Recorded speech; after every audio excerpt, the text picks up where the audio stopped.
how to send USDT from crypto.com to another wallet. If you want to send USDT from crypto.com to another wallet, it is very simple to do so.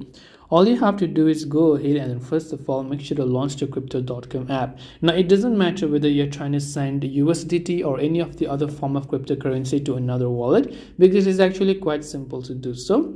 After you launch the crypto.com app, this is the type of interface where you have to go to the transfer option. Once I click the transfer option there, you will find deposit or withdraw.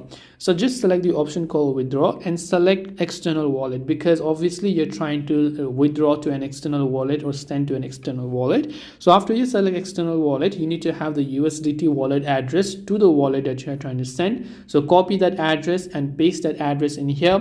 After you select this, enter the amount of USDT you'd like to send, and from there you'll be able to send USDT from crypto to another wallet. So this way you'll be able to send USDT from crypto.com to another wallet or any of the other crypto. I hope that this video helped you. If you have got any further questions, feel free to leave them down below. Thank you for watching and see you in the next video.